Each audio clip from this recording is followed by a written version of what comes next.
Hi, folks. Welcome to another deep dive conversation. Let's acknowledge country and then we'll get right into it. So, I invite you into your breath and into your connections, whatever they are, with this place that you're in.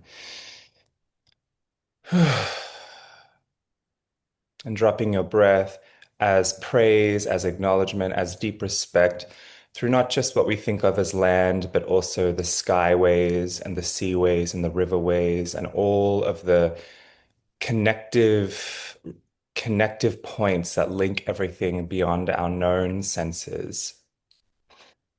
And I acknowledge that I am in Gadigal Wangal country. And where are you, Phoenix? I'm in the coastal Pomo Miwok country. Yay, I've been there. Okay, so yeah, peace, praise, and power to the elders of these peoples, past and present. May their descendants know justice and radiant health. May they know liberation and may they enact their sovereignty. Okay, so I have Phoenix LaFay with me, who I met. I was thinking about this on the walk back. I believe it was at Skeleton Woman Camp in 2012. That would make sense. Yeah, and I think you were teaching aspecting there with Raven Stanford. Raven. Yeah. Yeah. Yeah. So, I mean, we could just jump in, but like very quickly, Phoenix LaFay is an initiate of multiple traditions, including reclaiming and Gardnerian witchcraft, and an author of multiple books. So yeah, and also a professional teacher and diviner and shop runner owner of a pagan store. So, Phoenix, like, what is on your mind lately? What's like one of the first things on your mind? I mean, the first things on my mind take us down a dark path, so I don't Yes, know if okay, that's where okay, you okay. want to go. Filter it, filter it. Because I'm in the United States and it's a little nuts here right now. It's been a Yeah, crazy week. So that's like on the top of my awareness at the moment. yes. But that's less fun to talk about. It is kind of it like it might be fruitful, but it is less fun. Yeah. Let's deviate somewhere else. So okay, let's maybe go to then like when we had spoken about having this conversation, we had just kind of been in the midst of teaching a reclaiming rites of passage, and then at the Yep. very end, we had discussed a range of things like covens and initiation in reclaiming. But I guess I want to go back and hear a bit about your story of coming into reclaiming. And then also, Mhm. I know there was another tradition that you were involved in before reclaiming, I think, but Yeah. but like kind of also like myself, being involved in multiple traditions, I think that's a place we could speak to. Yeah, totally. So I was mid-teens when I found witchcraft because I wasn't raised with any specific religion. So, being a teenager sucks sometimes, and I was going through particularly difficult emotional trauma. And I thought maybe if we had been raised religious, this wouldn't be so hard because I could like give it to God or something. Like I didn't know, even really know what that meant. And this was in the mid 90s as well. So mid teens, mid 90s, it was like peak Wicca time. The Scott Cunningham was everywhere and all of that. So I found a book about, I don't even know if it was witchcraft or Wicca, because in the 90s, those were like the same thing, really.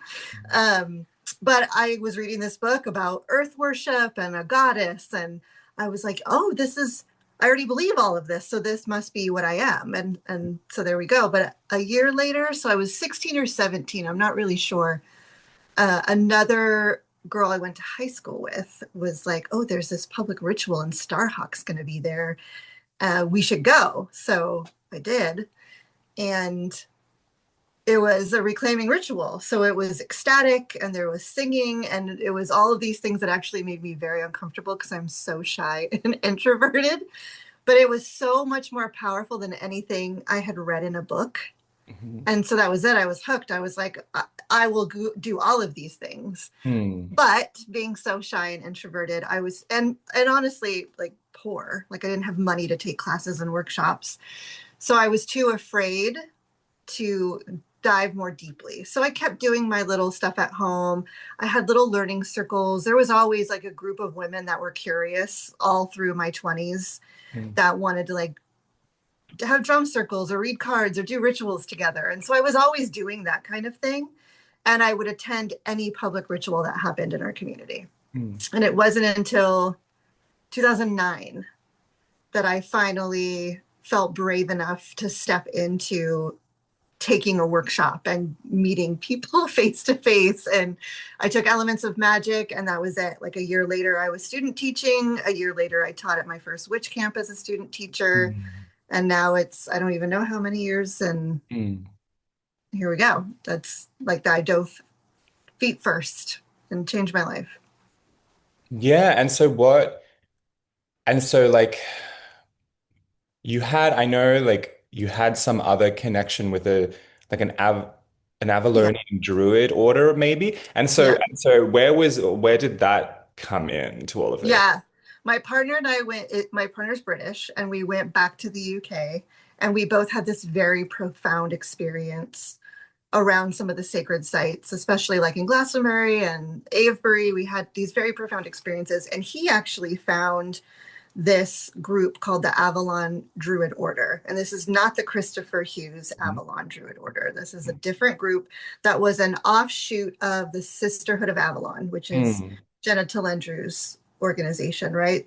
The difference between the Sisterhood and this group was that they wanted to be all gender inclusive and not mm, just for mm, women. And mm, so we got very involved in that organization, but we were the only members on the West Coast. So everything was done online. And we did fly to the East Coast to go through an initiation ritual with that group and to meet all of these people we'd been online with for like 5 years.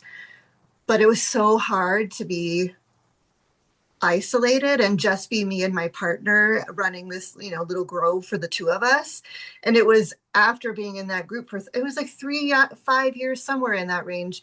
That's when I was like, that's it. I need face to face community. And mm, that's when I decided to take that Elements of Magic class. mm. Yeah. Yeah, Yeah.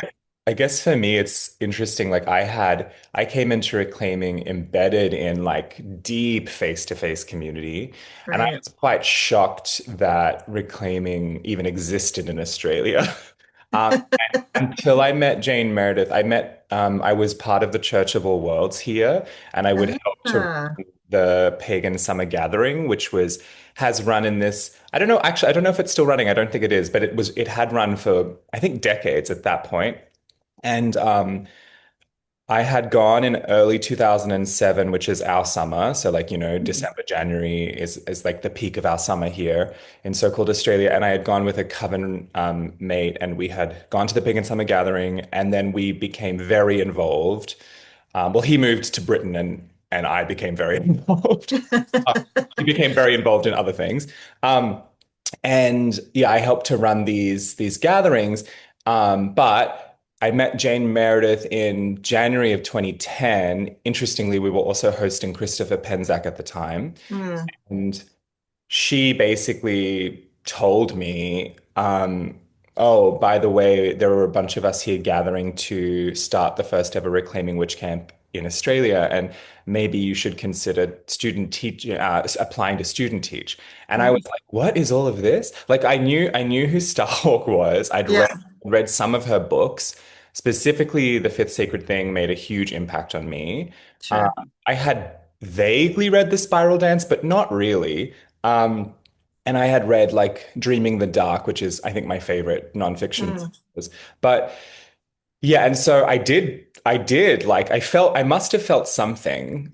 yeah. And I must have, yeah, I applied and I So was, you knew about Starhawk and her books, but you didn't know there was like a tradition sort of well, connected to that? not really. That's the thing. And Okay. that's kind of weird for me, but not really because I kind of either thought it was.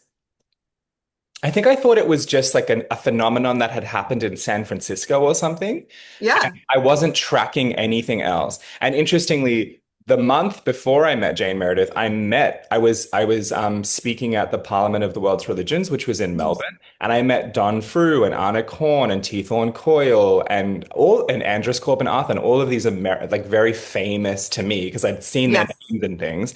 Yeah. American pagans and witches, and that had quite an effect on my brain. And also meeting Thorne, I knew I had read Evolutionary Witchcraft, and I kind of knew Thorne was connected to things like reclaiming and fairy. And again, I was so steeped in Wildwood at the time. Mm. I was like, what is this? Like, I was like, what am I paying attention to? And then it's like reclaiming came and grabbed me. Mm.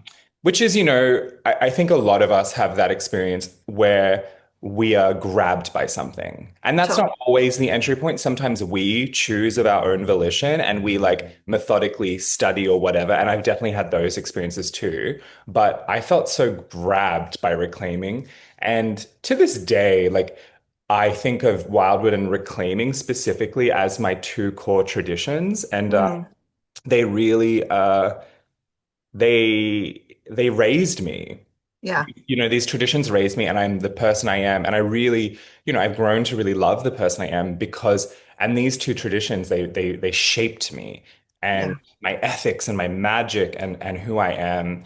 And also all of the community conflict and the opportunities I've had in both traditions to really grow up. Yeah. Yeah. Yeah. Yeah. Yeah. Reclaiming's definitely, I feel like where I got raised in that part of my life. And it's funny you mentioned like meeting all of those people because I think probably in 2007, somewhere in there, dates are hard for me, but somewhere around there, we went to PantheaCon for the first Mm. time. And like Raven Grimassi and Christopher Penczak and Mm. T. Thorne Coyle, they were all teaching there. And I was like, oh my God, it's all of these like famous Mm. witches that I've read their books for decades and they're here. Like they Yeah. exist. Yeah. Mhm. Yeah. That's so funny. Yeah, when I first started writing books and traveling through the US, I I remember there would be times that I'd just be sitting with one of these people whose books I'd read, and I'd be like, I can't like sometimes I just shoot out of my body and look back and be like, am I in this room? Totally. And yeah, and now I'm like, it is what it is. We're all just people. But when Oh, you're a teen, yeah. like, and you've got your books and you're reading until 4 a.m. and you're like, this is your destiny, and whatever, like the feelings of gravitas to everything, which were really real. I Yeah. It's pretty profound. And then you meet these people. Like Mm. I remember when I met Phyllis Curott, Mm. her Book of Shadows, her autobiography really Yeah. impacted me as a teen. It was one Yeah. of the books that I really wanted my mum to read to understand me. And Mm. she really loved it too because it's written so well and Yeah. really captures the craft. And when I met her, I nearly passed out. That's so cute. Yeah. Yeah. And she's just so, so powerful. Like, these Yeah. powerful women. And I think, when I was younger and I was raised with a form, well, it's kind of complex, but we call it Balinese Hinduism, but really it's much more like, is it Hinduism? Sure. But it's Yeah. really complex, that kind of cultural tradition. And yes, there are priestesses and high priestesses in that tradition more and more. Uh, Mm. but they're not, growing up, I didn't see a lot of them. And for some reason, I just knew I needed that. And so when I was younger, I would ask my mum, why aren't there like women priests? And there were a few, but not really. And she was like, oh, because even Hinduism is patriarchal. And I remember her saying that to me. And I was probably 9, Yeah. and it did something to my brain. I was like, oh, well, I can't do that then. So so Ah. like so a wave of synchronicities brought me to the craft like really intensely. And then Yeah. wait, the goddess and women are Yeah. priestesses. This Yeah. is for me. And so that's still like a central thread of what I love about the Mhm. craft. Like I love lots of things about witchcraft broadly. Many things that maybe some modern witches wouldn't like. Yeah.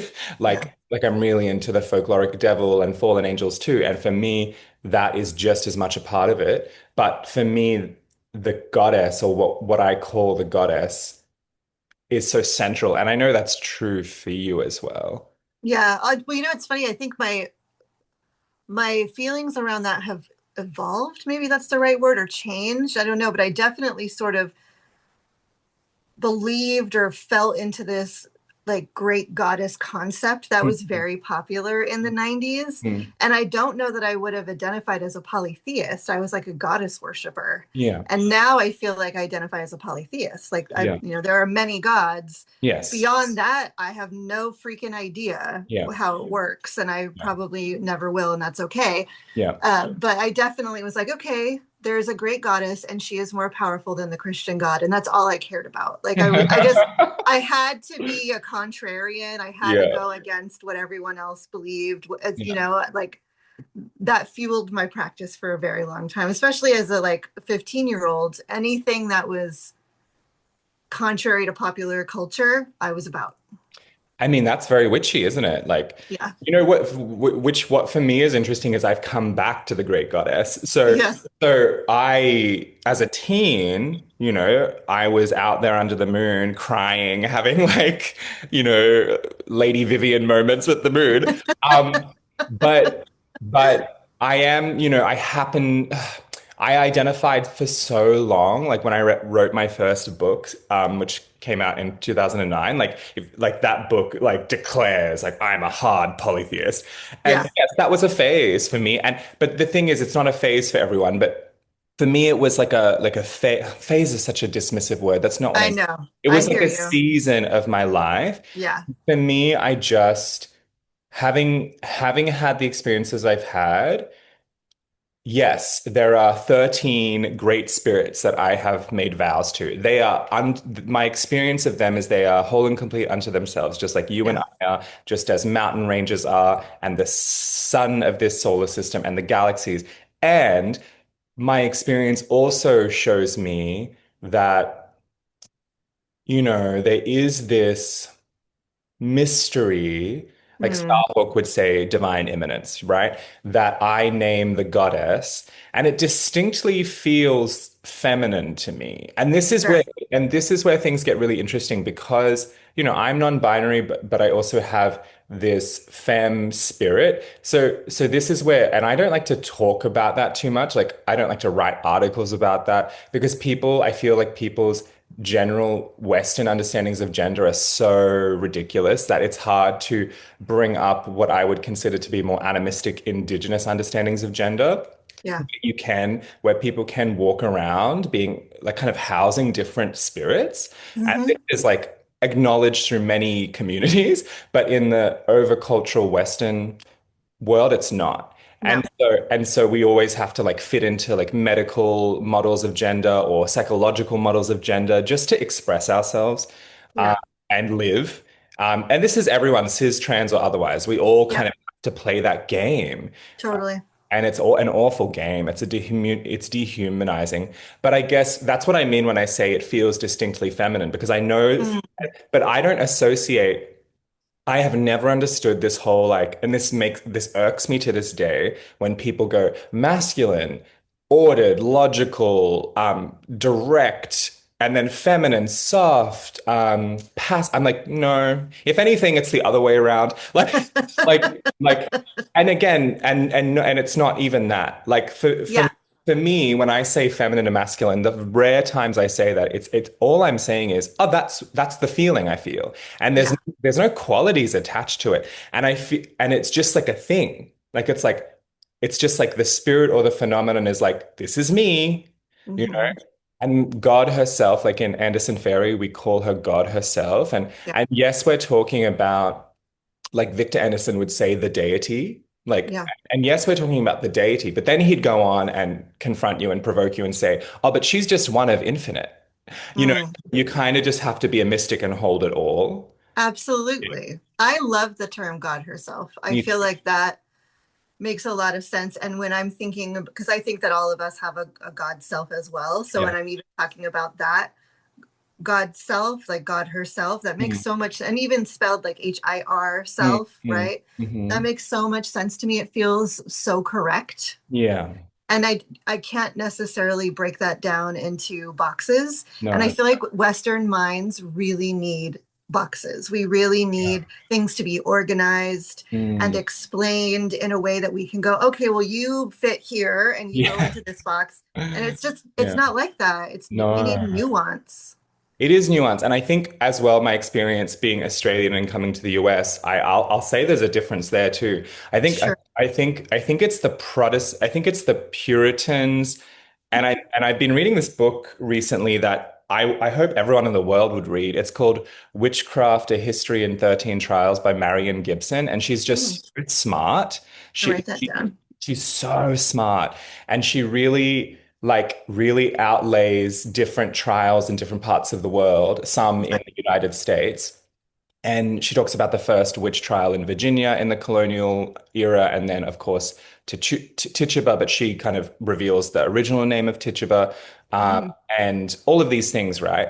But the so-called US, the colonial US was founded in some ways by like really shaped by Puritans, yes. and there's this myth that they were seeking religious freedom. And yes, some of them were being persecuted, but also Yeah. some of them were just assholes. Yes. They were just so rigid about their beliefs about Christianity. Like, you can't have Christmas, you can't dance.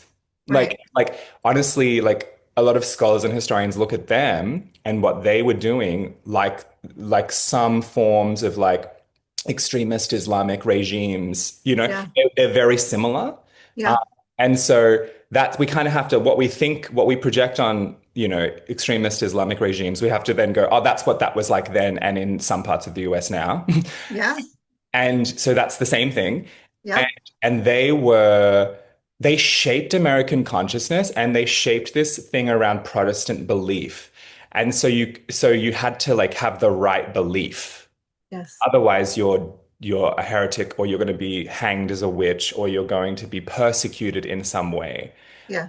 Even though they were like, they loved to be victims. And Yeah. to this day, I see this in the American zeitgeist, and I Yeah. and I worry about that because when I asked my father, a very different person in a very different part of the world, about gods and stuff, so he is so easily happy to go between saying God, the gods, this god over here in this tree. Mm, Or it's like it's all, and once I asked him, like which of the gods are your like most beloved or favorite or most powerful to you? And he said, all the gods are powerful. They're all powerful. yeah. And and and he like it reminds me of when I read Victor's parables, Mm, and I'm like, my father's the way he talks is exactly the way Victor would talk. And it's this like mystical, animistic understanding of the world as like yeah. everything is true. Right. Yeah. And I mean, that is so easy to me. That's so easy to me. That makes perfect sense. And I totally agree with you. Like, I think, well, I mean, the average American Yeah. doesn't know a lot because we are encouraged to not be educated people, Yeah. but we have forgotten we have puritanical roots. Like, Yeah. we, Yeah. right, we have forgotten that, and we Yeah. absolutely do. And there is also this weird marriage of those puritanical roots and um well, obviously the patriarchy, but the Mm. word I want isn't coming to me. But it's not consumerism, capitalism, Mm. because so much of the witch trials were about stealing property from wealthy people and Hmm. stealing property from people who couldn't defend themselves. Yeah. And so, like, capitalism and religion are like this disgusting thing that's Yeah. combined together in this country. Yeah. Yeah. Yeah. Yeah. Good times. Good times. Yeah. In Australia, we have it's weird. We have a different history, similar, Yeah. obviously, in many ways, but different. Like religion in Australia is very laissez-faire. Like Sure. it's like people are like, eh. Like that's the attitude in Australia to religion. Overall, eh. Yeah. Like Yeah. no one cares. Um, Yeah. and so here it's more like, yes, there are Christians of many creeds and stripes and shapes and stuff, but I think the general person in Australia is what we would call like lapsed and Mm. also non-religious Yeah. and Yeah. just not interested. And so when people meet me and I'm so like I've had this experience with my friend and housemate who I've lived with for 3 years, and she just kind of said to me like, Theo, I had no idea that witches even existed until I met you.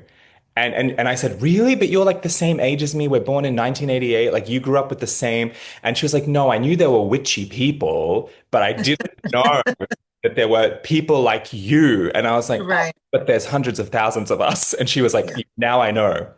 And Yeah. she's kind of like, and Theo, you need to remember, like, you might have all these witch friends, but most people walking around Yeah. in Australian Yeah. streets are not tracking this. Yeah.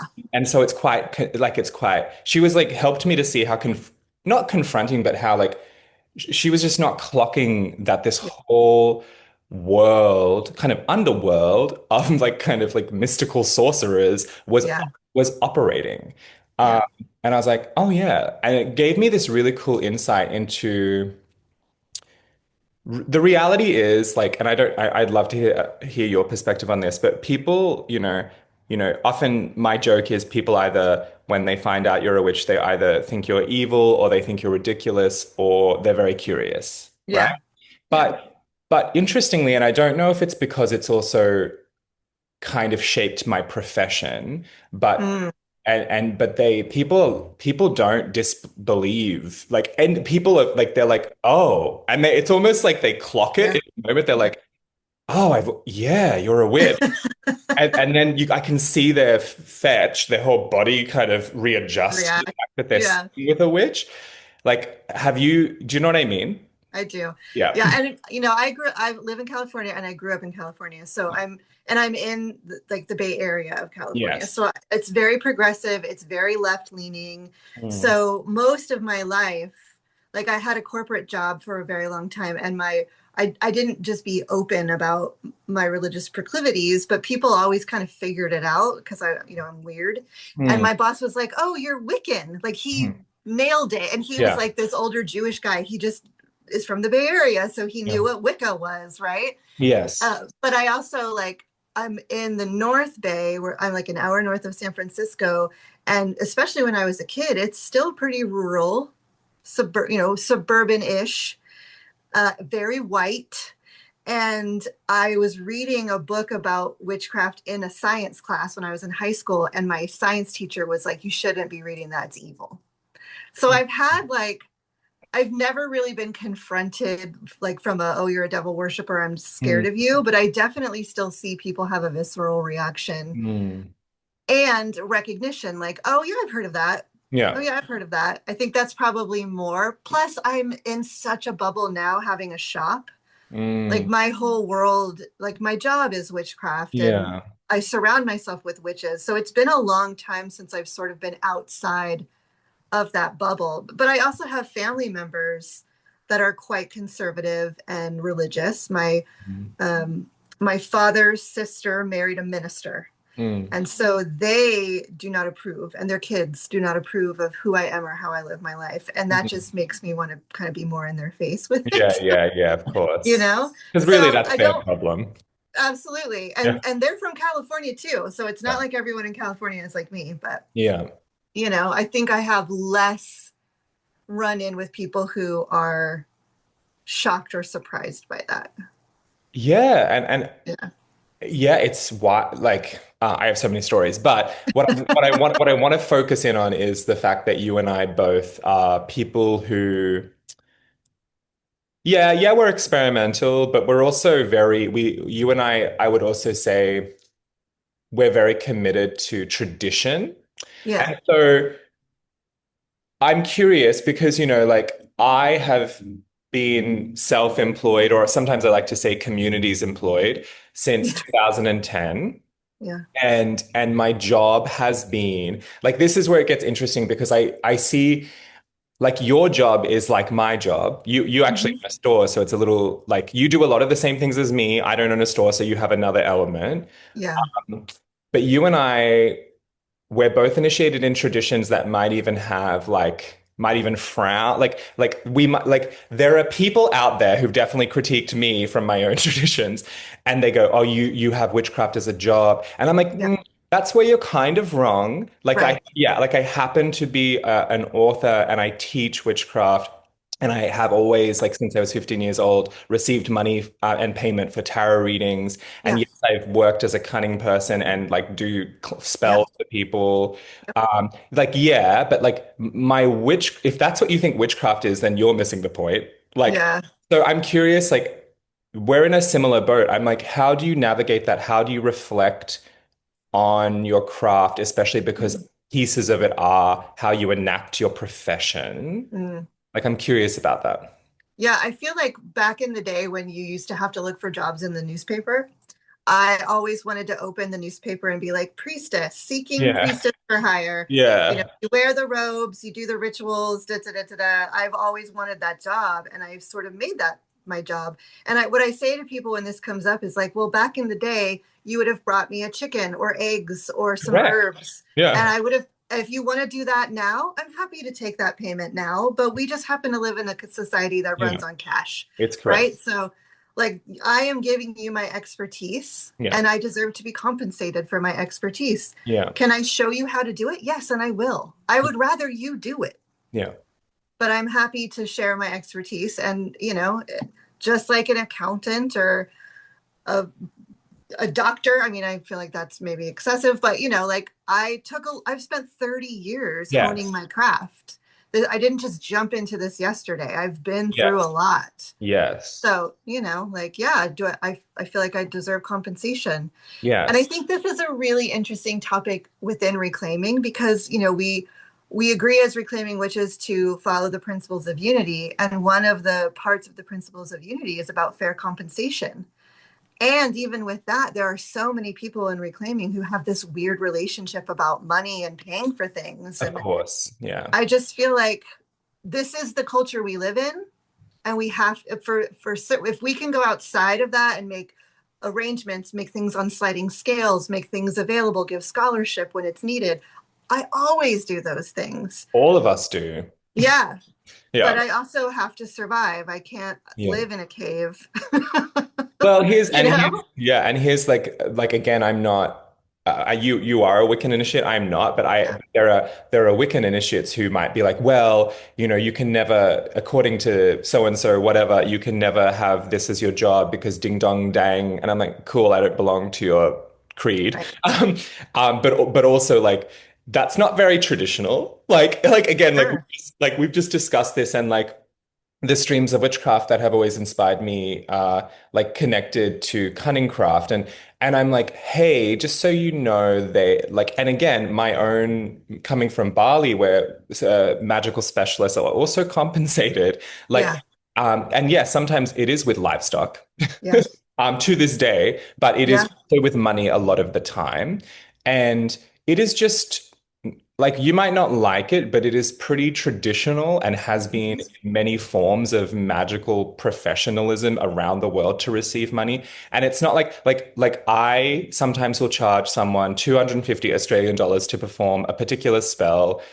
My track record is pretty good. And that person is happy to do so. Now, if I just glance over to Eastern Europe and bring my attention, and look, work, girl, work. But if I bring my attention to certain folks who I know are working in Eastern Europe, and by folks I just mean these particular witches that I've seen BuzzFeed documentaries about. They're charging like 10,000 American dollars, and maybe their magic is that good, but I'm just saying there is a difference here, Yeah. Yeah. and I would say Yeah. more than half the time I'm not charging a fucking thing for spell work, and certainly if it's one of my siblings in the craft, I am not Totally. charging them, right? No. So we No. have all these boundaries, right? We have like I would never charge to initiate anyone, never have. Right. Right. You No. No. I would never charge to train anyone in anything that is part of an initiatory tradition that leads to an initiation. So I think that I definitely have boundaries, and as a public author, there is much that I know and hold that is never in any of my books, and Yeah. and same for you. And so yeah, I'm just hedge riding. I'm doing the thing that a lot of witches have always done, or Yeah. a lot of witch type people have always done, and suck it. Yeah.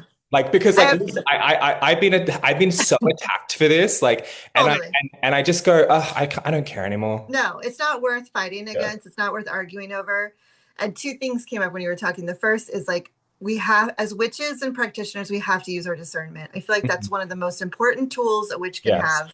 And Yeah. that's how you know whether paying someone $5,000 is really worth that or not, right? Yes. Like, because yes, are there shysters and criminals and people Yes. just looking to take your money? Yes, because they're everywhere. In So every you profession. and in every yes, so you have to use your discernment, Yeah. right?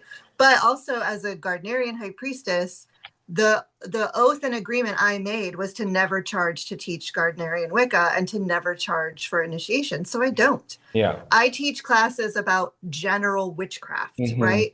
Because there are so many entryways into Yes. witchcraft, Yes. and not one size does not fit all. Yes. So it's like if I did a class, even if I taught a class about Gardnerian Wicca and 100 people came, maybe only 2 people are going to feel like they found something that is part of what they should be exploring. It's not for everyone. Yeah. And so having things more generalized gives people these entry points. And the only reason I have that generalized knowledge is because of 30 years of dabbling, Yeah. 30 years of playing, 30 years of reading and studying and meeting other witches. And, like I'm happy to distill that information so other people can find their place more quickly. Yeah. But, it is worth compensation. It totally is, and it is a skill, and like Yeah. the skills that I have also, yeah, like yeah, skills. Yes. And I also know that from teaching the craft or pieces of the craft, or pieces of magic inspired by my craft, like like over the years, I have become I have gained skills from doing that. Yeah. Skills that help me in human relating. Yeah. And certainly through reclaiming, like I started teaching in that tradition in early 2011. Like I have learned a lot of human skills just from teaching in that tradition. Totally. Mm.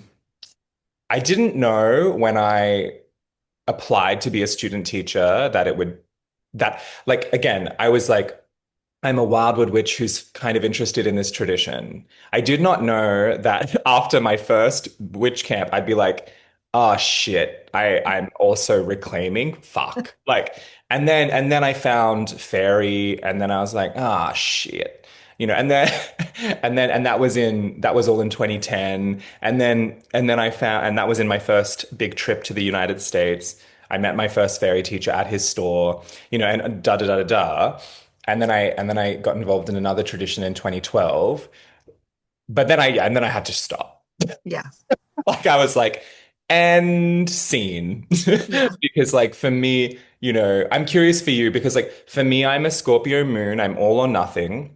So of Hmm. course I was always going to do reclaiming initiation. Yeah. Of course, and other things have fascinated me too. Like Gardnerian witchcraft has fascinated me, mostly historically, Yeah. but it has fascinated me. Robert Cochrane's traditions have fascinated me. Yeah. The cult of Sabotai has fascinated me. But I just, Lukumi has fascinated me. And I have Hmm. had experiences with the Orisha, but because I'm me and because I'm kind of like very serious, I kind of tried that discernment thing. Is Yeah. my heart in it? Because Right. if my heart is not flowering inside of this, there's no point for me to do it. Yeah. And so those four traditions, my heart flowered in those four traditions and Yeah. continues to, uh, Yeah. but not in others. So Yeah. I'm curious about your way of like, how are you dancing with all of this? So my relationship to reclaiming, I think exactly the same. Like the Mhm. way you described that, exactly the same. And it definitely feels like home, Yeah. right? Like it all makes sense. It's safe there. I feel fully like I can be myself within what that looks like. I think with Gardnerian, I fell in love with the high priest and high priestess that were leading the coven I joined. I don't know that I definitely probably wouldn't have stayed a witchcraft practitioner if I'd found Guard when I was 19, Hmm. right? Like there's just so many things about it that are more structured and serious and sky-clad. Like that's not necessarily my jam, but Hmm. like it's a sky clad tradition. Hmm. But the high priest and high priestess that I became friends with, and then I ended up joining their coven. They made Guard look so beautiful. Hmm. And I wanted to be a part of that practice with them, not Yes. necessarily the overarching tradition. Um, and and there is so much history in Guard on how modern witchcraft looks. Hmm. Like so much of what modern witchcraft looks like has been hugely Yes, influenced by Gardnerian Wicca. of And course. so it was really interesting to learn those roots and trace those roots. And so, like, my nerdy historical Hmm. witch self is very fed by that. Yeah. There's also something now that I have my own coven. I got to pick the people that I wanted to fall in love with magically and be a Hmm. part of the coven that I started, my Hmm. guard coven. So it feels very different. Reclaiming feels like witchcraft with a big W, Hmm. and guards almost like witchcraft with a little W. I don't know if that makes sense, but it feels more like the interpersonal relationships I have Hmm. rather than like my love of the tradition. Hmm. I don't know that I'm in love with the Gardnerian tradition, but I'm in love with the way it helps me connect with the people. And, sometimes I say that about reclaiming. But I definitely have arrived at, again, I may have, like, it's been in the last few years that I had this realization that, because I struggled with elements of coming from a tradition that was mainly, oh God, yeah, like very different to Yeah, reclaiming, and coming into reclaiming, I was very confronted by it for so yeah, many reasons. Um, yeah, and then I struggled with the larger tradition. yeah, And because I'm me, I was like, well, what's this? And tell me why we do that. And what's the theology here? And and I'm also happy to just get over it and practice. I can do both. yeah, But I fell in love, like, actually, it's similar to your story with Gardnerian craft. I fell in love with the people and yeah, they were doing it. And I went, look, there's something behind these people, because contrary to what people who have nothing to do with reclaiming might think reclaiming is, some of the most powerful witches I have ever met, and again, I have met witches who don't even know what the modern witchcraft movement is. I have met yeah, witches in Brazil, witches in parts of Europe, witches in Indonesia yeah, who are like, what's Wicca? Like, you know, yeah, yeah, so again, it's like I have met some of the most powerful spirit workers, mystics, and witches in reclaiming, and they know how to do magic that no one else knows how to do. They can walk through a house, grab shit off their shelf, ding ding ding, and then go bam, and then your life changes. Like truly, and yeah, it's like yeah, deeply like, and I think about the roots of reclaiming. I think about the influence of Raven Moon Shadow. yeah, I see Raven Moon Shadow in a lot of that. I see Rosemary yeah, Dance in a lot of that. yeah, I see Pandora very much still alive in a lot of that. yeah, So so I see reclaiming has as a tradition that emerged in the Bay Area from a taproot of a really old school tradition, but with yeah, influences from like other traditions like Dianic witchcraft and certainly like Wicca. It has, and also it has hoodoo in it. Like yeah, depending on where you are, right? yeah, Because I guess like the San Francisco old school reclaiming witches, they have hoodoo in them because of who they were friends with. right. But then, like Raven, our beloved Raven once told me that, she had understood that a lot of our aspecting practices had been inspired by Louisa Tish through a Mm, relationship with Starhawk, and she's like a Lukumi yeah, goddess. And so like when you're really thinking about this like vast cornucopia of influences, reclaiming is this really interesting flower. Like yeah, like it sh like in theory, as someone who identifies as a traditionalist and a traditional witch, I shouldn't be interested in reclaiming sure, in theory. sure, But sure, actually, the more you get into reclaiming, the more you're like, wait a second, this is like a full-on yeah, witchcraft tradition, yeah, like yeah. full on. I feel like because it did develop in the Bay Area, San Francisco Bay Area, it has that specific flavor, and definitely those of us who are still here Yeah. are in that flavor. But then it's almost like like mycelium or something, right? And the way that it's popped up in different regions, each region of reclaiming has its Yes. own flavor, and they're all slightly different. They're all influenced by the folks who stepped into leadership in those communities and the way that those communities have had their own conflicts over the Yeah. years or what have you. And that's what I find so fascinating is like we all have this common thread and we can do ritual even if we've never met. We can do ritual together and be like, oh yeah, this is reclaiming ritual, like we Mm. all get it. But each community that blossoms or fruits or whatever is different, and it's not like the Bay Area reclaiming at all. Totally, totally. Yeah. Like like the heathen influence in the Winter Witch Camp community, or Yeah, the Twin Cities communities. yeah, I know they have another name for that. Maybe Mississippi Valley. I can't remember, but there's a river maybe they all relate to. yeah, But it's the Mississippi River. yeah. Yeah, Yeah. And that's like, but we can do ritual together, but they have yeah, things that they do that I'm like, whoa, what's that? But yeah, it feels reclaiming because it's ecstatic, it's ensemble, like as yeah, in like it's a cast of priestesses, yeah. um, which I Yeah, really the first time I went to Winter Witch Camp, they did a rune reading before every night's ritual, and I we don't do that at my home yeah, community. And I was like, that is so cool. I yeah, want to do that in our rituals, right? yeah, And I can. yeah, yeah, Like it's like, yeah, that's great. yeah, Yeah. totally. Yeah, I feel pretty because my reclaiming initiators mainly lived in the Bay. I feel deeply influenced by that form of reclaiming. Yeah. And my initiation was in San Francisco Yeah. in the mission, and Yeah, me too. I deeply relate to that place. And I Yeah. think I think of the places I've had my initiations. Like I had one in Somerset. I was my ferry initiation. I spent half the day on Glastonbury tour. Like I think about that. Like Yeah. the places I was initiated and what that has done to me. Yeah. Um, Yeah.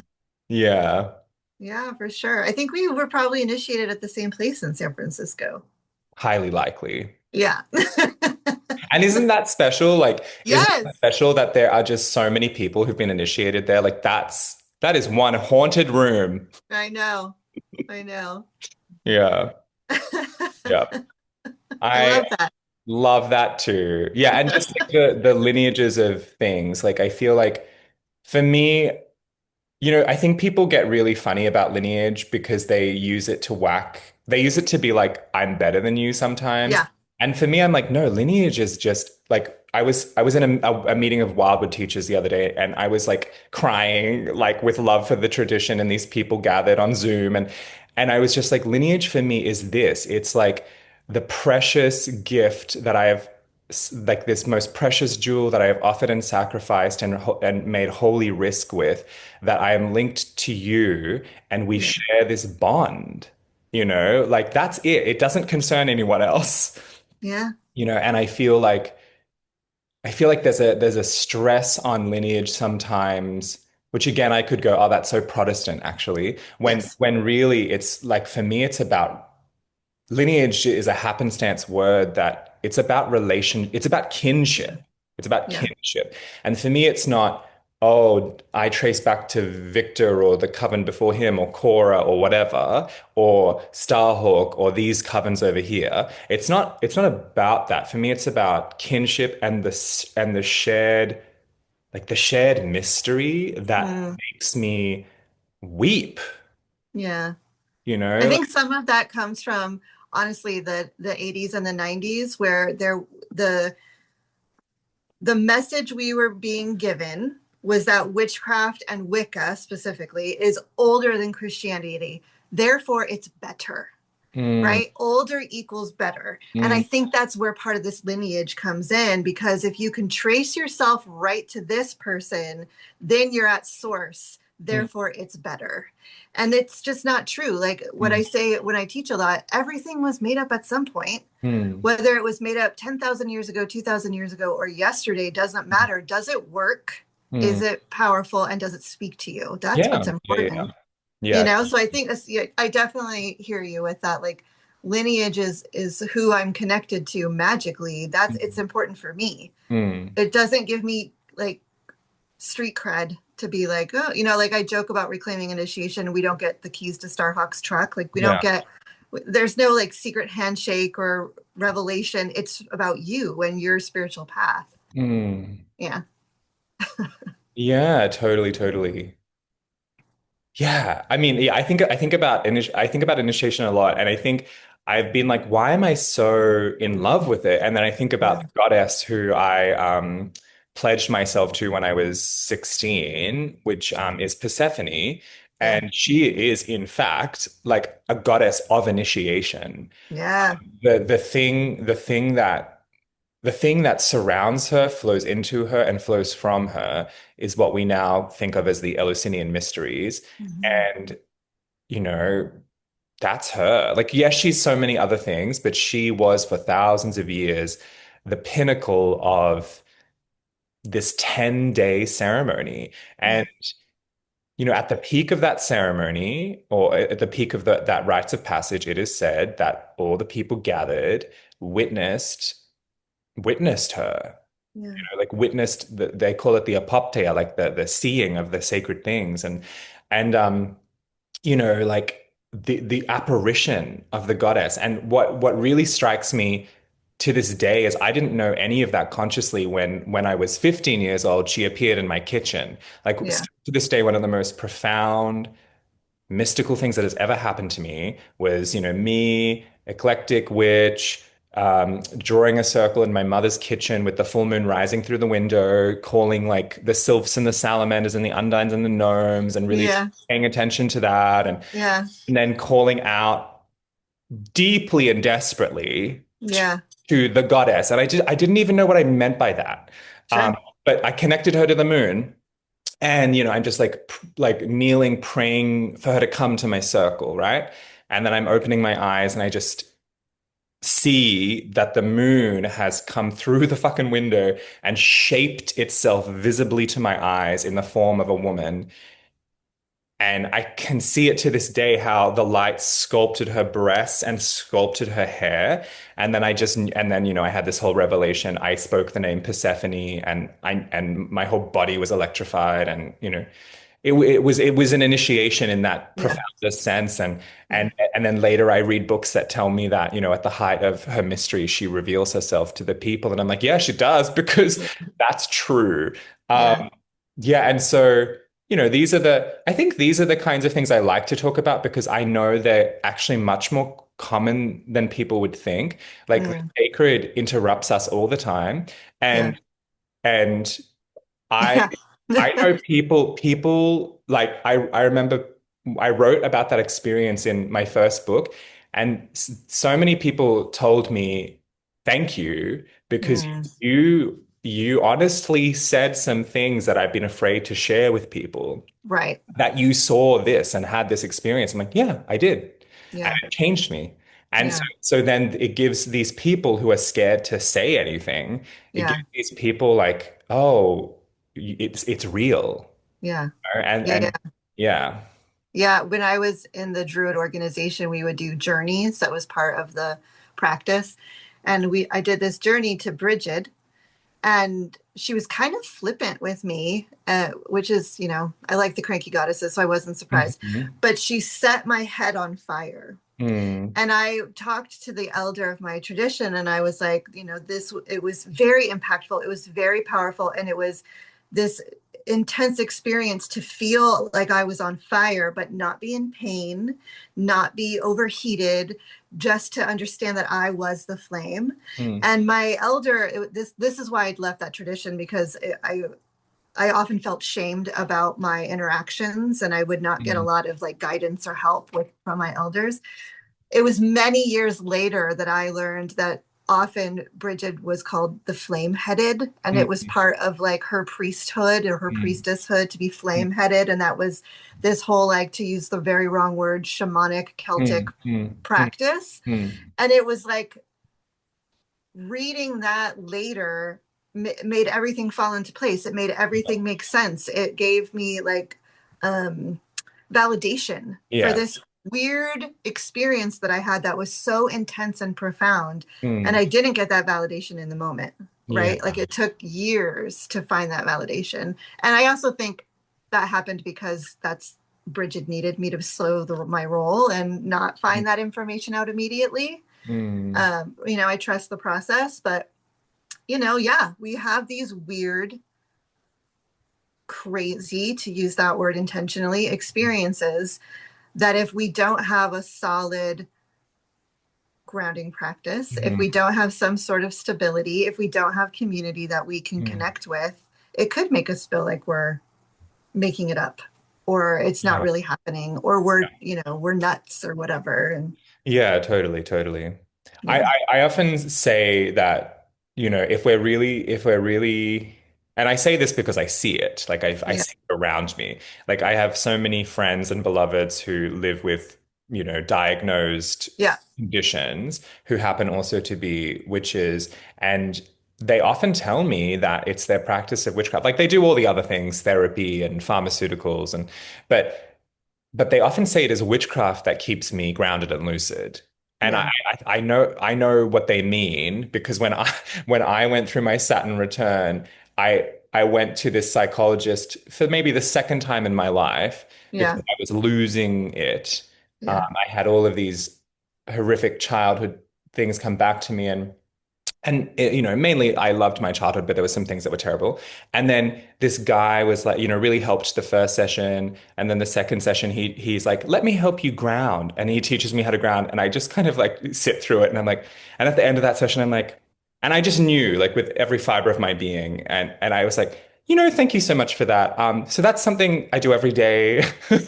I think I'm good. And I'm not saying do as I say or not, but what yeah, what was true for me was I did carry, and this is, you know, I can't remember who said this. I was with a group of people. Witchcraft is not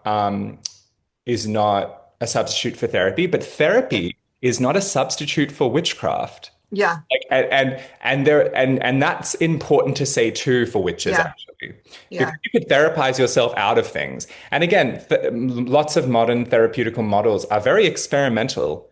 yeah, Anyway, back to the story. But I carried myself through this great upheaval in my life with ritual and magic, yeah, because when we're really when you're and it got me through. Like yeah, when you can give something over to the mystery, when you can ground, when you mhm, can work with the Iron Pentacle and do shadow stalking and demon work, and when you are deeply embedded in community, that's the other thing. yeah, You have people to turn to. yes, You have the spirits to turn to who are also very real, and most of the time are giving you very common sense advice. Like yes, once here's another very vulnerable story. I was married to this guy, our relationship was falling apart. I went out and I was like, oh, maybe I'll just like kiss someone else, right? And I went into the bathroom. I just wanted to blow my relationship up. I went into the mm, bathroom and I asked Aphrodite, who I'm a priestess of, I said, what should I do? Go home or kiss this guy? And I prayed specifically to her because I thought she was going to say, go kiss this guy. Do you know what she said? She said, go home. mm, And I was like, oh, yep, I'll go home. Like, yeah, she's like, grow up, girl. Like, and that's how, like, again, it's not always like, sometimes we say, oh, it's the surprising things that God say. That's how you know it's real. That's not always true, but it is somewhat true. It's when it it's is, when their responses surprise you. You're like, oh, I could not have made that up because I want to yeah. do this. Yeah, but I feel like ritual is so important and so lacking in the overculture, Yes. right? Like being able to ritualize something and walk through it in a space that's outside of mundane space, and Mhm. especially to do that with beloveds that you trust and can witness or hold or support. Like we don't get that in the mundane. We don't get that in the overculture. Yeah. We're not taught how to do that, Yeah. and I feel like that's a huge part of what's wrong with Western Yeah. civilization, Yeah. right? Like because we have totally, especially in like I don't know, I can't speak for Australia, but especially in the United States because we're even on stolen land, Mhm. right? Like we can't, like even that relationship is tainted. We have at the very least we have to reconnect with the land that we live on. Yeah. And we're just so divorced and disconnected from all of that. And it's a huge problem. And being able to ritualize what we're going through and move through it that way is so important. It's Yeah, so important. totally. Yeah. Yeah. I mean, I live on stolen land and it's something that as a spirit worker, you know, and just as a person who's trying to be ethical, I'm like, oh my God, this is so fucked up. Just even like the fact that this house is here is so fucked up, like truly. And Yeah. and then it's like these streets and how like this suburb I live in is named for a part of England. That street is called Oxford Street. That street is called Kent Street. Just I'm like, oh my God. Yeah. But right now I'm looking at a bottlebrush tree, this gorgeous native tree, which funnily, a lot of those are in San Francisco. Yes, they're around my house too. Which they're not meant to be, but anyway. No, But for me, there's like, I always think of three level. I'm a witch. I think of three levels a lot of the time, but I think of sure. three levels with my practice around land and things. So I think like let's think about the feasts, right? Like the 6 or 8 or 4 feasts, depending on your tradition that you work with. I think about those feasts, those times of year that some modern witches will call sabbats and things, and I think about three things, and I feel into three things. So right now we're a week away from spring equinox where I am, autumn equinox where you are. So Yeah. I think and feel into what is actually happening where I am. Yes. I look around, I walk around, I listen to the birds, I watch the magpies make their nests. I'm like, oh, they're about to swoop us. I look at the blossoms that are blossoming, both on the native trees and on the non-native trees and things. I look at the weather and how that's kind of fragmented and climate crisisy, but I bring my attention to that because I can't ignore that. Otherwise, it's that's when my spirituality feels made up. I'm like, Yeah. what? No, like Yeah. the wheels falling apart. Like, be with Yeah. that. Um, and Yeah. I think about daylight because that's maybe one of the Mhm. lot like daylight and night time is one of the few things that isn't falling apart. It's just like Right. the same. So I'm like, Right. okay, so equal day and night. And then I also think about my heritage, like my cultural heritage. And Mhm. part of why I came to the craft was because I wanted to connect with like one of the conscious reasons was I wanted to connect with the magic of my mother's ancestors because I had Mhm. the magic of my father's people. And so I think about the Celtic and British traditions and folklore, some of which is pre-Christian, some of which is post-Christian, Yeah. but it's still culturally connected to me. And then I think about the mythic element, right? Like in different traditions, we have different kind of lore around the gods' lives at Yeah. these times of year. And so those three layers, I'm like, these are the three layers of my craft. Like Yeah. here, what's in me, like the lands I carry, and then also like the mythic drama Yeah. of it all. Yeah, that's one. So I run two covens right now, and one of my covens is a little bit more eclectic. And we're 2 years into this process where we are paying attention to what's going on in the land. What are the animals doing? What are the plants doing? What's growing? What's the weather like? And we're doing it around the full moon. So if you had to name this full moon, what would you name it? Yeah. And every gathering, we're writing down what everyone notices, and then we're comparing it with last year, and we're going to do it again into next year. And then hopefully after 3 years, we'll be able to discern some sort of pattern that we all can agree to. And then we'll work magic around the Yeah. daffodil moon or whatever. And I think I've been noticing this sort of shift on social media, at least, about like localizing magic and reconnecting with the land and noticing like, yeah, okay, not all of us have snow at winter solstice. Mm, I never see snow ever. So mm, why would I celebrate snow, or why would I have a snow moon or whatever? Like, it doesn't make yes. sense. Yeah. I think it's really powerful to localize Yeah. your magic and pay attention to what's going on. And I love adding in those threads of like the lineage of your ancestors, and then the mystic, or the mythopoetic, Mm. right? Like, I love that trifold, looking at it that way. That's beautiful. Yeah, because that's for me, I don't want to ignore the other things because Right. like I'm like, yeah, like okay, so at the winter solstice it's not snowing where I am, but it's snowing 5 hours away. And Yeah. but yeah, so I don't think about snow that much, but I think about the cold and I think about the long night and I think about holly. And even though holly is not native to where I am, at that time of year, I often see holly and I see its red berries at that time of year. And I think about my mother's ancestors. Yeah. Think about how they would walk through the land, and one of the few things that they would see in their snow-covered lands at that time of year would be this really green holly tree bush with these red berries. I Yeah. think about that. And I think Yeah. about how that's not a symbol, that's very real. That's Yeah. like, oh, look at this holly tree, it's alive. Yeah. And I think about how they, the law that I've been passed is that because the holly leaves are arrow shaped, you hang them Mm. above your door to dispel, like malevolent spirits. Right. And what are malevolent spirits? Well, viruses are also malevolent, like Yeah. things like that. And that all means a lot to me, like it truly does. And then Yeah. I think about Bealtaine or what we anglicize Beltane, and I think about how many of my ancestors drove. That was when they brought the cattle to the green pastures, and Hmm.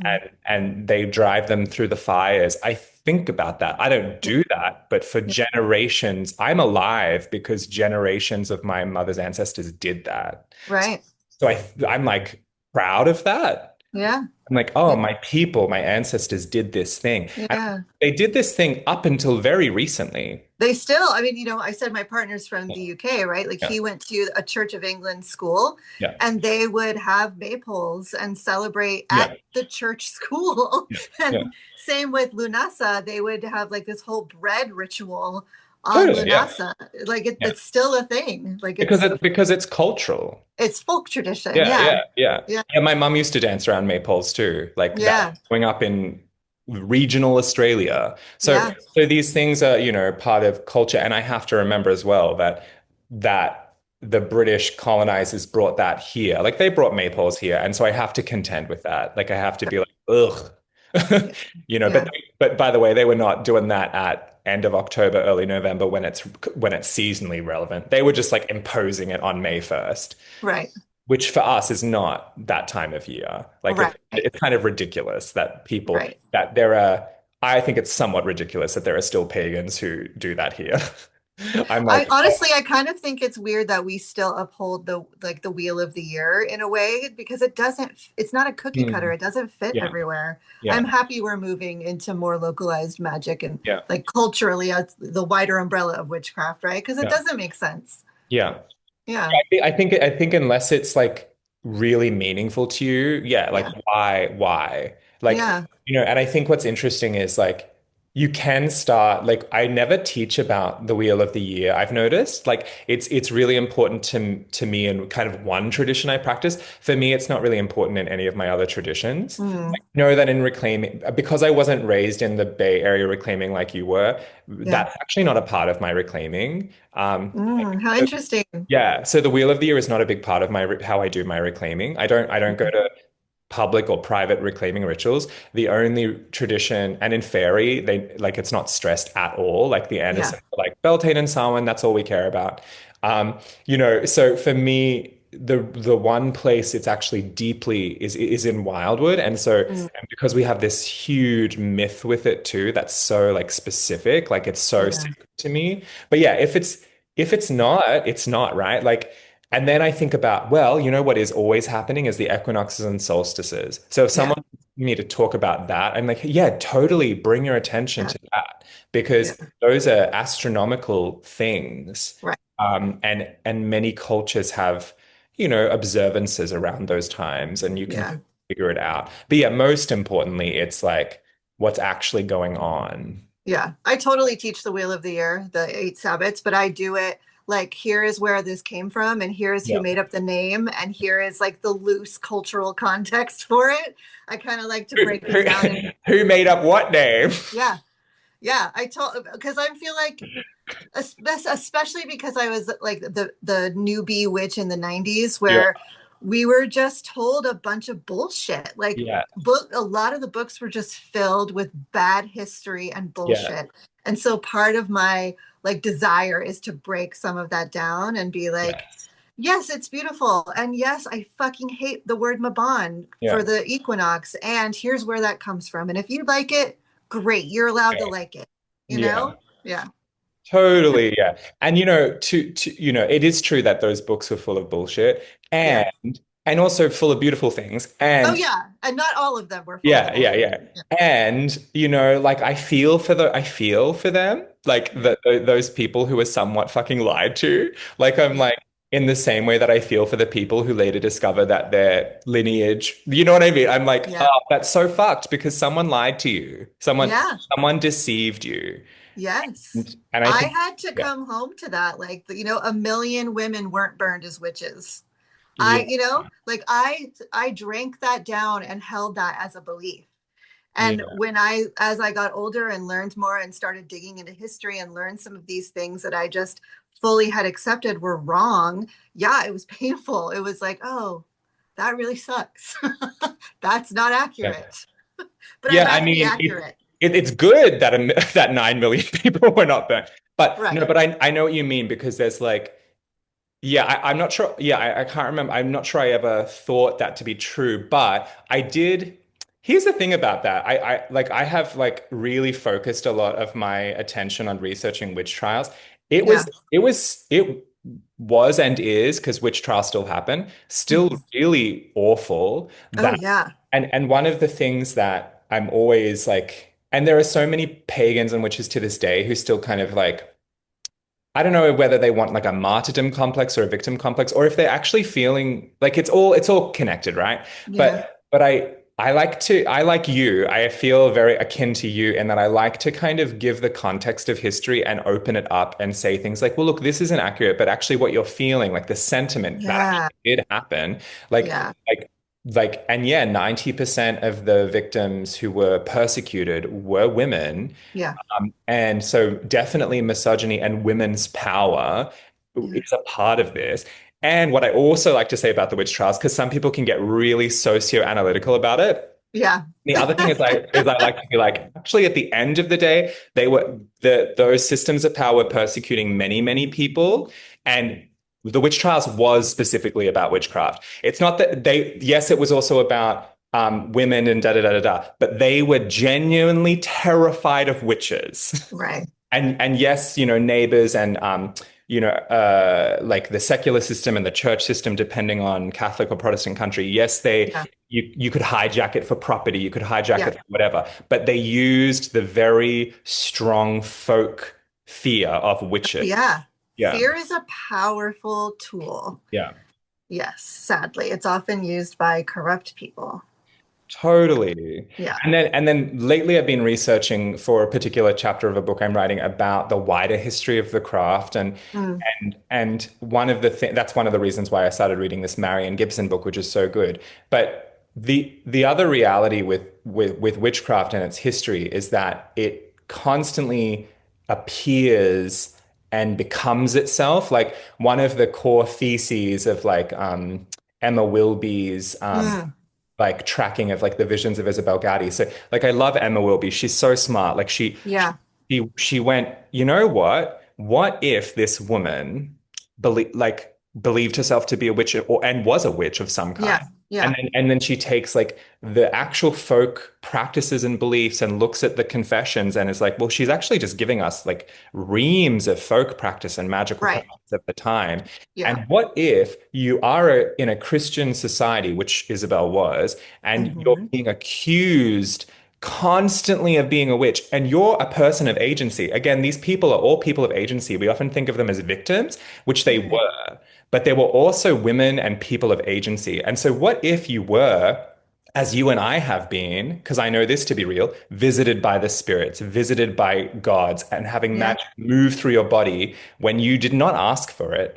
Yeah. And then you're like, well, actually, maybe I am a witch then. Yeah. Like, and then you get pissed off with the fact that you're a poor woman who has no power in the system. And then you go, oh, well, then maybe I do worship the devil. Because if you're, and I'm not saying this is true of all of them, but it's a Sure. really interesting thesis. Yeah. Because again, the nuance of those people was not like the folk belief of the devil and who the devil was is much more complex than we think of it in the American Protestant Yeah. terms. Like it's so much more complex than that. Yeah. And if there is a man in black who appears at your door on a horse and says, I will give you power to change your life, and then teaches you how to do magic, I would do it. Me too. So I'm sorry. Shit. I like like I'm Sign not me even, up. I would do it. So Yeah, I would write my name in a book, have, yeah, would do it again. yeah. So I'm just I kind of like to open that up because even witches are like some witches I know kind of like throw the baby out with the bathwater, which I'm Yeah. never a fan of. And I'm like, Mhm. actually, there's very real history here. Yeah, well, and it's like it goes back to like a wider scope of mysticism, right? Like I think of Yeah. Jeanne d'Arc or Joan of Arc is her anglicized first name, but she was spoken to by saints, Yes. right? What are saints? Tutelary spirits, Yeah. right? They told her what to do. Hmm. They continued to stay in contact with her even when she left her small town. Like Yeah. everything she did was based on what God and these two saints told her to do, Mm. right? Like that is not normal Christian behavior. No, no. And Yeah. yet it is because she was Yeah. sainted and she's a mystic. And Yeah. there's even mystics in the Christian faith over and over again who are talked to by God, like Saint Yeah. Teresa of Avila, right? Like Yeah. you see it in that faith over and over again. It's only when it works against the status quo that it gets called witchcraft. Yeah, totally. When you're the heretic, then it's witchcraft. Yeah, totally. Yeah, and yeah, and then I think it's probably witchcraft because at some point, like the oldest forms of that word come from like the recordings are like the 5th and 6th century. And we have in like the 8th and 9th century, we have things like Alfric's laws. And Mm, you have in Alfric's laws, you have the first written appearances of things like do not go to the well and the stone and the sun and the moon and ask for help. mm, And then there's this interesting, some which historians will constantly refer to this one line, but it's like, as it says in the 9th century, it says, as the witches teach. And so we have this like we have this really old, early medieval, or depending on how you class medieval, maybe medieval. We have right.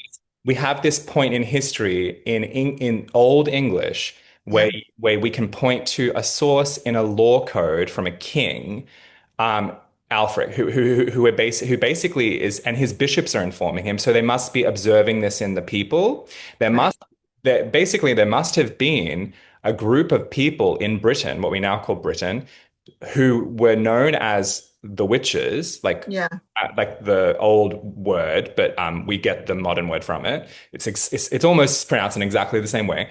Um, Yeah. and they were trusted and respected by the people. And so I think that's very interesting because Yeah. then you and then late and then of course the church actually was like, don't believe in witches, that's a pagan superstition. Don't do it. And then in like 1484 they changed their mind. Right. You know? Yeah. Like, It's yeah, about power and domination and yeah, control yeah, and money. Yeah. yeah, Yeah. yeah. Yeah. And it's So like, people, yeah, people and places and things. yeah. I wanted to actually go back to something else and ask you about, you were talking about Bridget and flame-headedness. And I was Yeah. like, who was the first goddess or deity that you if you're able to talk about it, that you dedicated yourself to? The first goddess I dedicated myself to is Bridget.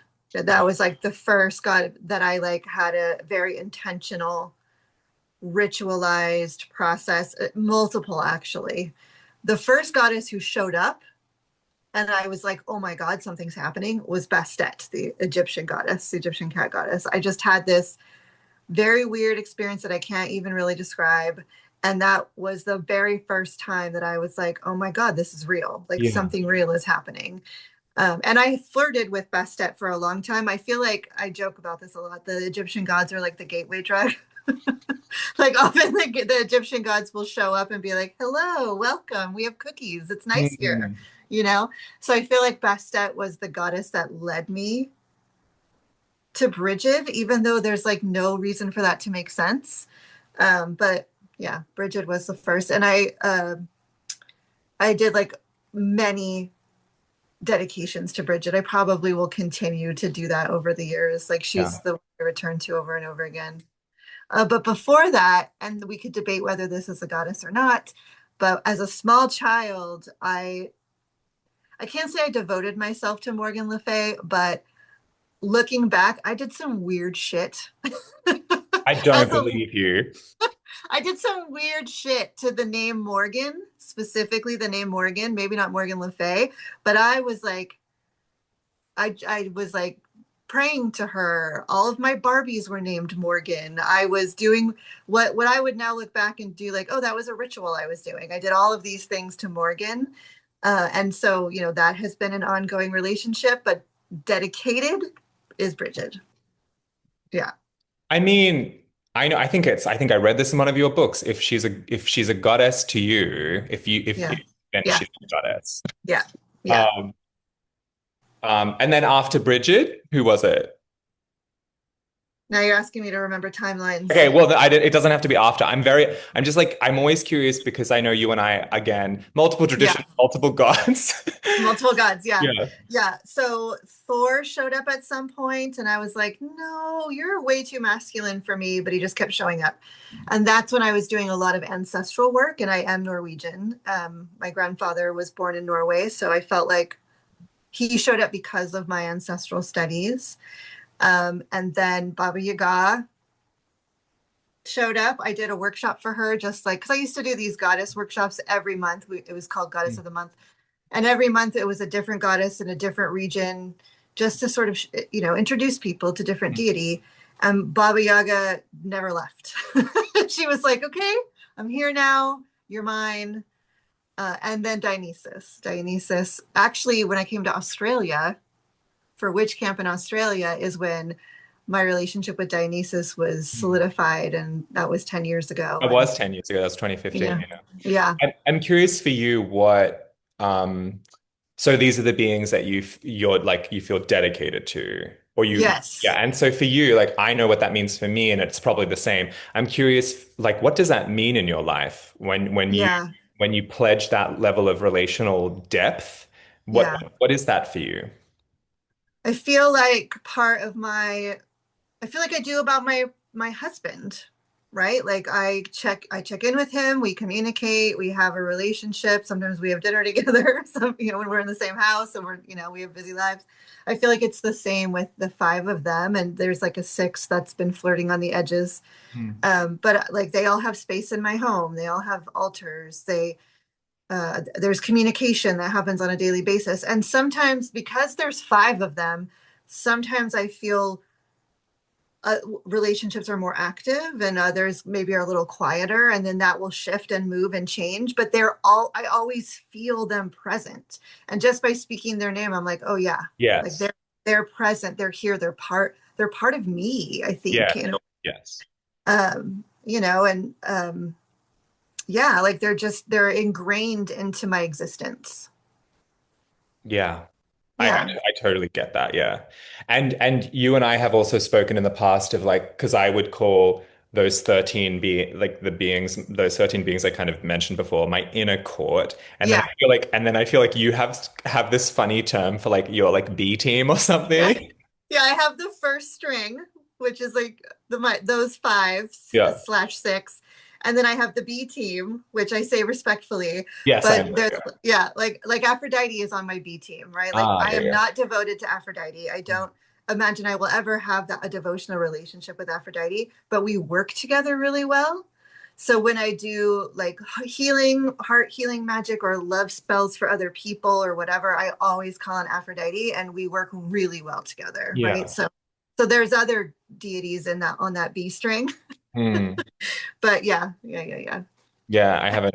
That's behind me is a big shrine to Aphrodite. Yeah, yeah, she's one of the ones I'm dedicated to. It's interesting.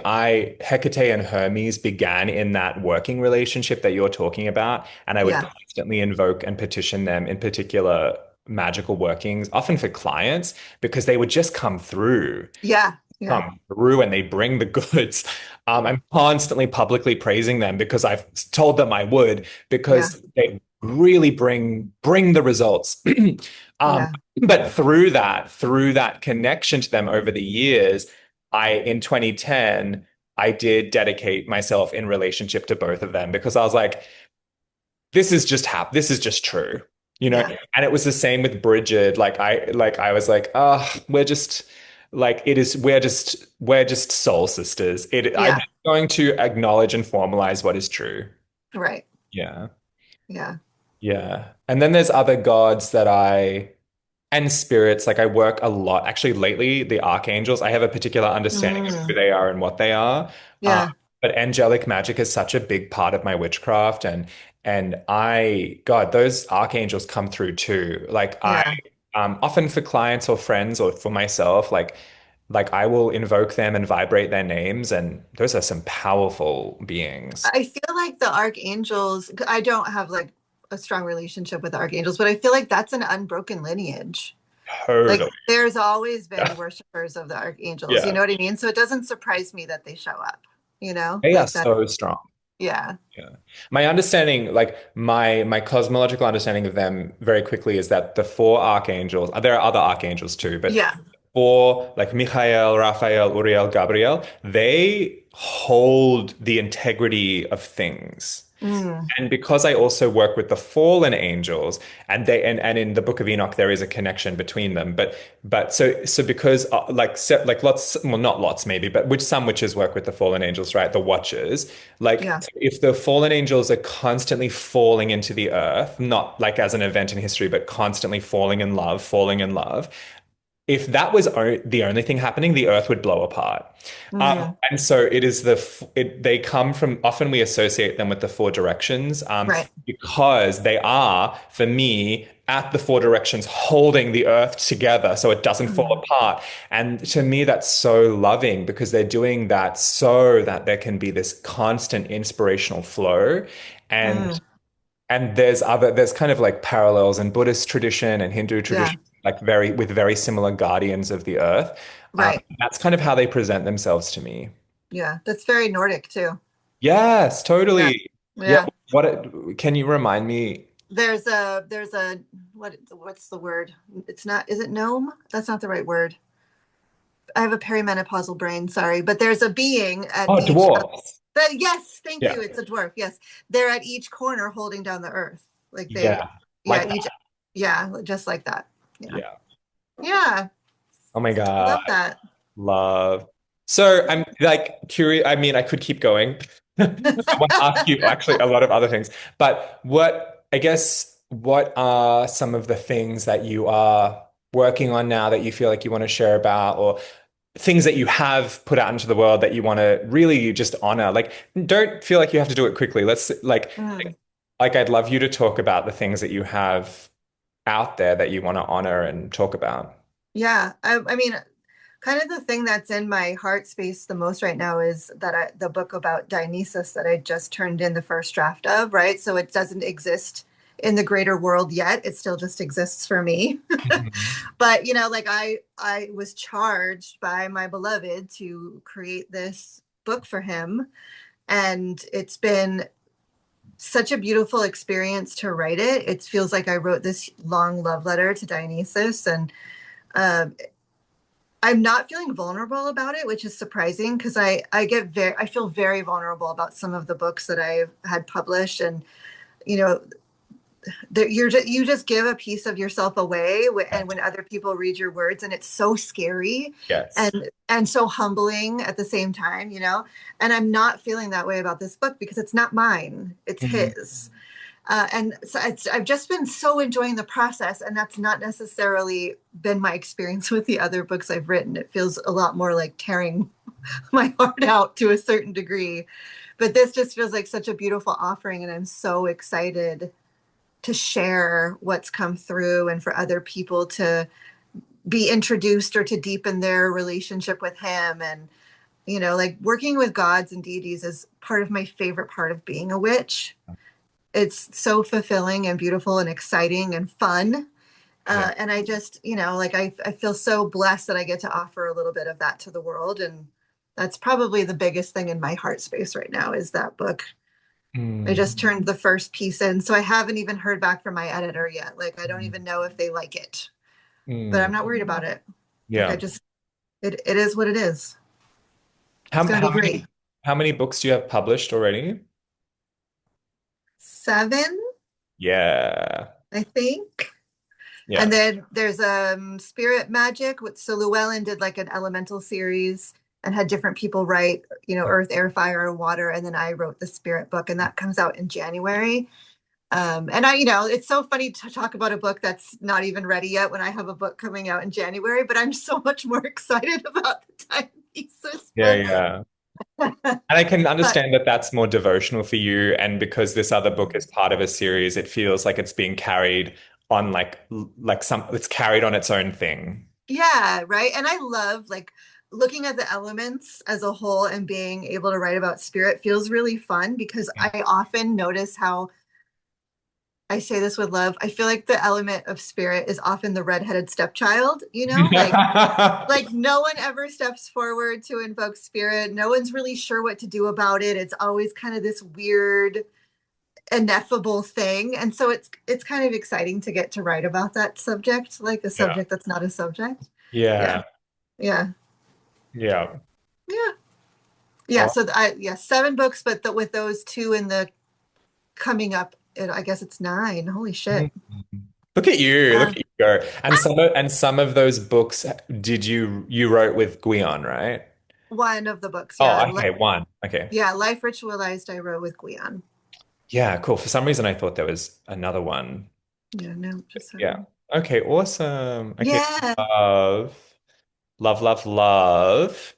And do you think you'll rest from writing after that? Or are you like, nah, I'm gonna keep going? I already sent a proposal in for my next idea. Like, I don't know how to rest. Oh my God. I don't know how to rest. Once a project's done, I'm like, no, what am I doing? Yeah. I need to do something. Yeah. Yeah. Yeah. Yeah, I've definitely taken rests. Like yeah, my first book came out in 2009 and then yeah, I had one come out in 2010 and then 2012 and then I took like 4 years of rest. Yeah. I should Um, do that.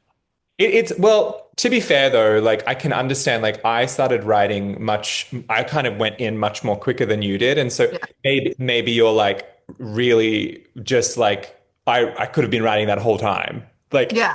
and I did not, you raised a child, I did not. Like, like there's Well, like yeah. And I'm 10 years older than you. yes, and you're Yes. 10 years older than me. So like there's all of these other things you did that, Yeah. you know, yeah, like sometimes I'm amazed at the person who wrote like I'm 37 now and I think back at that person who wrote that book Yeah. and I'm like I can't believe that.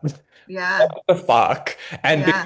And one of the reasons is because like I've read that book back and I'm like where did that person go? Like, as in, like, Yeah. wow, I need to recapture some of that. Yeah. So, Really. yeah, so it's really fascinating. It is vulnerable, um, it is vulnerable to write books about things that you love because Yeah. you will be critiqued and you Yeah. will be torn down and you will also be praised, and that maybe is scarier. Yeah. And you will have people who know about really like that Persephone story I wrote about in my first book. Like they know these things about your life. Right. Right. Yeah. Yeah. Yeah. Yeah. And I often tell stories about like when the kids were growing up and these traditions that we did. And now that all my kids are all adults, like I have to have them sign permission forms for me Yes. to tell these stories about their experiences and stuff. And Yeah. that's vulnerable for them. Oh, the labor of permission forms. I know. Oh, God. Oh my God, Yeah. I've had to get X's too. Oh, God. Because in The Which Belongs to the World, I wrote this whole thing about love and heartbreak, and it was Yeah. really personal. And it mentions people, and I had to get.